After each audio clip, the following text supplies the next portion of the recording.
Good morning students. In this lectures we will study about code injection attack.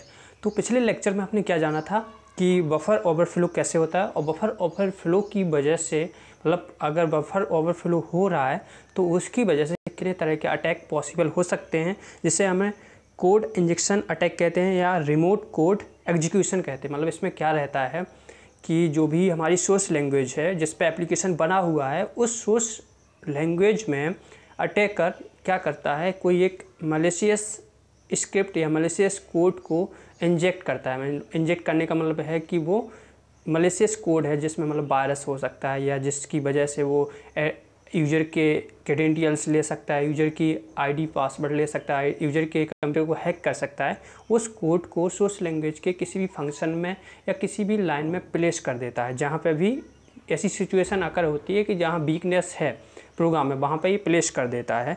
और वो application कहाँ run कर रहा होता है, सर्वर पे, और जिसको सर्वर साइड लैंग्वेज सपोर्ट करती हैं, जैसे जावा हुई, पर्ल हुई, रूबी हुई, पीएचपी है, पाइथन है। और सोर्स लैंग्वेज जैसे हमारा सी प्लस प्लस, पाइथन, जावा।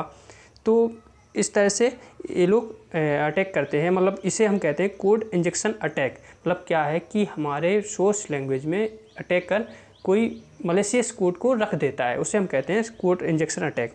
इस अटैक की वजह से क्या होता है कि हमारे सिस्टम में हम बता दिए कि हैक हो सकता है और उसमें क्रेडेंशियल्स भी नुकसान हो सकते हैं। इसका कारण क्या होता है? इसका मेन कारण ये होता है कि जो भी इनपुट है उसका अनवैलिडेशन। जैसे कि मान लीजिए आप अनवैलिडेशन कैसे होता है, जैसे कि मान लीजिए आप लॉगिन कर रहे हैं, लॉगिन करने में आपने पासवर्ड यूज़र आईडी इंटर किया, उसके बाद पासवर्ड इंटर किया। तो जैसे उसमें ऑप्शन अगर पासवर्ड गलत है तो क्या आएगा, अनवैलिडेशन हो जाएगा। अनवैलिडेशन मतलब कोई इनपुट आपका मैच नहीं कर रहा है, तो इस वजह से क्या आएगा, पासवर्ड नॉट मैच या समथिंग एरर आ जाएगी। उस एरर का फ़ायदा उठाते हैं ये लोग। तो उसमें क्या करते हैं, फिर ये अपना कोड प्लेस कर देते हैं, उसमें उसको 2-3 बार ट्राई करते हैं, जिससे कोड हमारा जो भी वो ट्रिक है वो सक्सेस हो जाती है। और इनका जो मेन टारगेट होता है बेसिकली, ये लोग वेब एप्लीकेशन को करते हैं, या डायनामिक एवोल्यूशन होता है जहाँ यूज़र इनपुट, वहाँ पे ये लोग ट्राई करते हैं। तो इनके टास्क के बेस पे ये डिफरेंट टाइप के होते हैं। मतलब कि जो कोड है वो कहाँ प्लेस किया जा सकता है। जैसे कि डेटाबेस की बात करें तो हम एसक्यूएल क्वेरी ज़्यादा यूज करते हैं, तो एसक्यूएल क्वेरी में प्लेस किया जाता है। मतलब एसक्यूएल क्वेरी या एसक्यूएल कमांड प्लेस की जा सकती है कहीं भी जावास्क्रिप्ट में, किसी भी लैंग्वेज में। या फिर क्या हो सकता है, किसी सर्वर साइड लैंग्वेज में प्लेस किया जा सकता है, जावास्क्रिप्ट हो गया। या फिर तीसरा हो सकता है कि ये ओएस कमांड को किसी भी फंक्शन में प्लेस किया जा सकता है। ओएस कमांड जैसे लिनक्स की कमांड हो गई हैं। तो ये 3 टाइप्स के होते हैं। एसक्यूएल इंजेक्शन जो मतलब एसक्यूएल क्वेरी में प्लेस होता है या एसक्यूएल क्वेरी परफॉर्म की जाती है सर्वर पे। दूसरा होता है cross site scripting. Cross site scripting का मतलब ये होता है कि कोई भी सोर्स लैंग्वेज है या सर्वर साइड लैंग्वेज है सर्वर पे, उसमें क्या करेंगे कि कोई कोड प्लेस करेंगे किसी भी लैंग्वेज का। थर्ड होता है कमांड एग्जीक्यूशन, ऐसे शेल इंजेक्शन अटैक भी कहते हैं। कमांड एग्जीक्यूशन का मतलब ये हो गया कि सर्वर साइड लैंग्वेज या सोर्स लैंग्वेज में ये लोग कमांड प्लेस करते हैं, तो कमांड से वो अटैक पॉसिबल हो जाता है। तो पहला देखते हैं एसक्यूएल इंजेक्शन। ये बेसिकली ये तीनों इसी वजह से होते हैं, इसे बोलते हैं हम unsafe treatment of HTTP parameters. मतलब जो HTTP पैरामीटर्स हैं वो क्या हो रहे हैं, अनवैलिडेट हो रहे हैं। अनवैलिडेशन कब होता है, जैसे HTTP जब रिक्वेस्ट जाती है और रिक्वेस्ट मैच नहीं करती पार्टिकुलर साइट पे, तो एरर शो करता है। एरर शो करता है, इसका मतलब वो है कि वो लोग फिर कोड वहाँ पे प्लेस कर देते हैं। तो जो एरर शो करती है वो इसका रीज़न यही होता है। और अटैकर क्या करता है इसमें कि जब भी इनवैलिडेशन होता है इनपुट का, तो उस समय पे ये कोई भी आर्बिट्रेरी एसक्यूएल कमांड अप्लाई कर देते हैं। आर्बिट्रेरी का मतलब हो गया रैंडम, कोई भी कमांड, तो रैंडम वही करेंगे जिससे इन्हें यूज़र पासवर्ड पता चल जाए। तो इसकी वजह से क्या होगा, फिर या तो जो एप्लीकेशन है वो वल्नरेबल हो जाएगा, और ये किसी भी डेटाबेस के यूज़र को, मतलब यूज़र का डेटाबेस को मॉडिफाई कर सकते हैं, उसे डिलीट भी कर सकते हैं। जैसे कि इसमें एग्जांपल लिया है हमने इसकी select user list dot user name.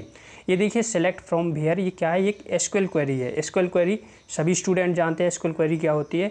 आप लोग डेटाबेस सब्जेक्ट पढ़े होंगे, सेकंड ईयर में रहता है, थर्ड ईयर में भी रहता है। तो सेलेक्ट मीन्स क्या हो रहा है कि select user list dot user name. Select में हमेशा कॉलम को सेलेक्ट करते हैं। फ्रॉम है टेबल का नाम, तो कॉलम कौन सा सेलेक्ट हो रहा है, यूजर लिस्ट नाम की यूजर लिस्ट नाम की कोई टेबल है और जिसमें यूजर नेम कॉलम हम सेलेक्ट कर रहे हैं फ्रॉम यूजर लिस्ट टेबल से। वेयर कंडीशन, वेयर कहाँ होता है, रो में देखते हैं। Where user list dot user name बराबर यूजर नेम हो गया, ऐसे ही उसने यूजर नेम रैंडम प्लेस कर दिया, ठीक है। And user list password equal to password. अब उसने ये प्लेस किया, उसको ट्राई करेगा तो उससे क्या रहेगा कि अगर बाई चांस अगर एक भी रो रिटर्न हो गई, मतलब क्वेरी में एक भी रो बाई मिस्टेक रिटर्न हो गई, तो उससे क्या रहेगा, उसे यूजर्स के नेम पता चल जाएंगे। जब नेम पता चल जाएंगे तो फिर वो क्या करेगा, एक अनदर मैलिशियस क्वेरी अप्लाई करेगा जिसमें पासवर्ड इक्वल टू लिखेगा पासवर्ड और 1 इक्वल टू 1। ये ऑलवेज लिख दिया, लेकिन ऑलवेज नहीं होता, लेकिन सम केसेस में ये सक्सेसफुल हो जाता है, जिससे क्या होता है कि यूजर का पासवर्ड पता चल जाता है। तो ये इसका फ़ायदा उठाते हैं अटैकर्स, तो ये ड्रॉबैक है इसका। नेक्स्ट होता है cross site scripting. Cross site scripting क्या होती है, एक्चुअली ये सही नहीं है, मेरा कोई मोटो नहीं है यहाँ हैकिंग का, मैं सिर्फ सिलेबस के हिसाब से पढ़ा रहा हूँ अपने स्टूडेंट के लिए। तो ये हैकिंग पर्पज़ के लिए नहीं है, ये सिर्फ लर्निंग पर्पज़ के लिए है और बता रहा हूँ कि आप अपने कोड को कैसे बचा सकते हैं। नेक्स्ट है cross site scripting. Cross site scripting का हम बताए हैं कि इसमें क्या होता है कि जो सर्वर साइड लैंग्वेज होती है सर्वर पे, उसमें कोई स्क्रिप्ट प्लेस कर देता है अटैकर्स, स्क्रिप्ट हुआ या कोई भी कोड प्लेस कर दिया। तो इसमें बेटर तरीका क्या है इसका बचने का, कि जो भी आपकी जावा स्क्रिप्ट होती है आपके ब्राउज़र पे, उसे हमेशा आप क्या करें, बंद करके रखें। इसका एक ही तरीका है। ये 3 प्रकार की होती हैं जो भी क्रॉस साइट स्क्रिप्टिंग, या ऐसे XSS बोलते हैं। तो पहला होता है रिफ्लेक्टेड XSS, डिटेल में नहीं जाना है, हमें सिर्फ इंट्रोडक्शन समझना है इसका।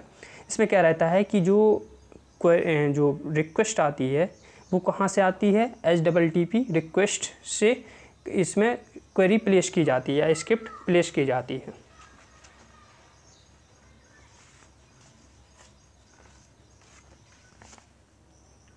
और दूसरा होता है स्टोर्ड XS वेबसाइट। इसमें क्या होती है कि जो मलेशियस स्क्रिप्ट होती है वो कहाँ से आती है, वो डेटाबेस से आती है स्टोर्ड वाले में। तो इसमें जो साइट है उसमें कहीं पे किसी अटैकर ने प्लेस कर दी तो वहाँ से स्क्रिप्ट आ जाती है। थर्ड होता है डोम बेस्ड होता है। इसमें क्या रहता है कि जो भी स्क्रिप्ट होती है वो क्लाइंट कोड से आती है। तो HTTP रिक्वेस्ट से कहाँ से हो सकती है कि जो डायरेक्ट यूजर की जगह अटैकर कर रहा है तो वो डायरेक्ट उसमें प्लेस कर सकता है HTTP रिक्वेस्ट में सर्च करते समय, या स्टोर्ड वाले में क्या हो सकता है कि डेटाबेस में हो सकती है किसी की साइट पे के, तो यूजर के लिए नुकसानदेह है। और थर्ड में क्या है कि क्लाइंट कोड में हो सकती है, कोई ऐसा अनटेस्टेड सोर्स से आप अपने एप्लीकेशन को प्रोसेस कर रहे हैं तो उसमें ये हो सकता है। थर्ड टाइप का जो इंजेक्शन होता है जिसे हम बोलते हैं कमांड एग्जीक्यूशन और सेल इंजेक्शन। इसमें क्या रहता है कि जो कोड रहता है अटैकर्स वो क्या करते हैं, कोड कहाँ से अप्लाई करते हैं, इसमें कोड ना अप्लाई करके इसमें अटैकर्स सर्वर पे जो लैंग्वेज रहती है उसमें OS कमांड चलाते हैं। OS कमांड कोई भी आर्बिट्रेरी OS कमांड हो गया, तो हम स्पेशली बात कर रहे हैं लिनक्स की कुछ कमांड होती हैं जिन्हें वो रन करते हैं, उससे फिर आपके सिस्टम को या यूज़र को हैक कर लेते हैं। तो इससे बचने का तरीका ये है कि आप कुछ कमांड होती हैं जैसे कि हु कमांड हो गया, whoami हो गया, ipconfig हो गया या ps हो गया। हु कमांड है whoami, ये बताती है कि कौन सा यूजर्स हमारे सिस्टम पे है, इवन दो आपका भी बता दे, whoami में ये बताएगा कि आप कौन हैं। और ipconfig में आपके IP एड्रेस, जो भी सर्वर्स हैं या जो भी यूजर्स हैं उनके IP एड्रेस या उनके बारे में डिटेल्स बता देता है।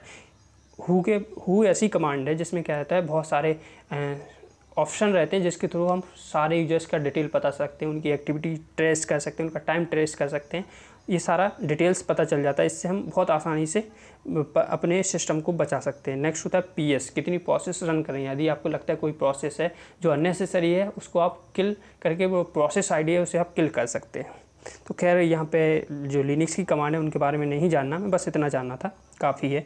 बाकी आप ये एग्जांपल में लिख सकते हैं कि जो ये कोड दिया गया है ये शेल कमांड का है। शेल स्क्रिप्ट होती है लिनक्स में, मतलब जैसे सी प्रोग्रामिंग होती है इस तरह से शेल प्रोग्रामिंग होती है। तो जो शेल प्रोग्रामिंग होती है वो हैज एक्सक्लामेटरी साइन, इसे सी बैंग ऑपरेटर कहते हैं, फिर बिन, फिर TSH CHS शेल स्क्रिप्ट, जो C शेल हो गया, B शेल हो गया, इस तरह से बहुत सारे शेल होते हैं उनके नाम है। उसके बाद फिर इसमें एक कोड प्लेस किया गया है। तो ये हैज लगा है, इसका मतलब कमेंट है। और इफ़ $1 2H मैच, यदि मैच कर गया तो वो फिर जो भी कमांड कोड है वो उसको कमांड होती है उसको प्लेस कर देते हैं। इसमें क्या रहते हैं कि कुछ फंक्शन होते हैं ये लॉन्च करते हैं इंजेक्शन, सेल इंजेक्शन को। तो जैसे कि सिस्टम सी हो गया या स्टार्ट प्रोसेस हो गया, तो सबसे बढ़िया तरीका है यदि कोई कोड है जो फंक्शन है जो यूजफुल नहीं है तो उसको आप क्लोज करके रखिए। इसे बचाने के क्या तरीके हैं? कुछ और भी तरह के होते हैं, जैसे डायनामिक इवोल्यूशन होता है, ये PHP के लिए होता है। ऑब्जेक्ट इंजेक्शन ये भी PHP के लिए होता है। नेक्स्ट होता है remote file injection. Remote file injection में क्या रहता है कि जो भी स्क्रिप्ट है या कोड, मैलिशियस कोड है, ये लोग कहाँ से अप्लाई करते हैं? रिमोट प्लेस से।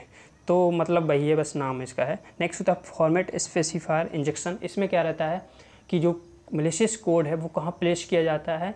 इसमें फॉर्मेट स्पेसिफायर में प्लेस किया जाता है, या जो फॉर्मेट स्पेसिफायर कहाँ होते हैं? प्रिंटफ फंक्शन में या स्कैनफ फंक्शन में होते हैं। तो वहाँ पे क्या करते हैं ये लोग कि उसमें जो प्रिंट %d है, %c है, %p है, %s है, इनकी वैल्यू, नंबर ऑफ़ वैल्यू बढ़ा देते हैं, जिससे क्या होते हैं जो स्टैक है या कंपाइलर उसे तो लगता है कि आर्गूमेंट है, पर एक्चुअल में आर्गूमेंट नहीं होते, उसमें कोड रहता है। तो कोड से ये लोग वो डेटा एक्सेस कर लेते हैं।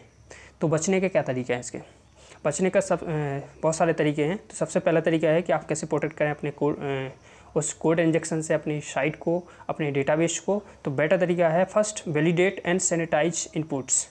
तो वैलिडेशन एंड सैनिटाइजेशन में क्या है कि आप जो भी इनपुट है, स्पेशली स्क्रिप्ट कैरेक्टर्स होते हैं, slash, forward slash, backward slash, या कमेंट मार्क्स हो गया, लाइन टर्मिनेशन हो गया, कैरेक्टर्स हो गए, या कमेंट डिलीमीटर्स हो गए, इनको आप चेक करिए और उन्हें वैलिडेट करिए, कहीं इसमें कहीं कोई प्रॉब्लम तो नहीं है।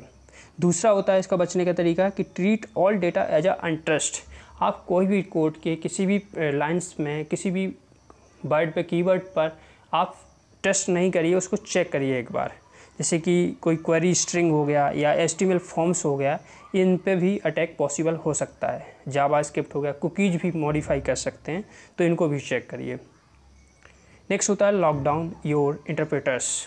लॉकडाउन का मतलब हो गया कि उसे स्टॉप करके रखें। यदि आपका PHP में क्या होता है कि कुछ फंक्शन होते हैं जो हमेशा यूज नहीं होते, जैसे सिस्टम फंक्शन हो गया, तो आप उसको क्या कर सकते हैं? डिजेबल कर सकते हैं। डिजेबल का मतलब ऑप्शन आता है, उसको आप डिजेबल, जैसे फायरवॉल में कुछ पोर्ट होते हैं, पोर्ट नंबर्स, उनको आप डिजेबल कर सकते हैं। तो आपसे बहुत सारी साइट हैं जो ओपन नहीं होंगी या आपके सिस्टम को एक्सेस नहीं कर पाएंगी, कोशिश भी करेंगे नहीं कर पाएंगे, क्योंकि वो पोर्ट नंबर आपके सिस्टम से बंद रहे होंगे। नेक्स्ट होता है चेक योर कोड।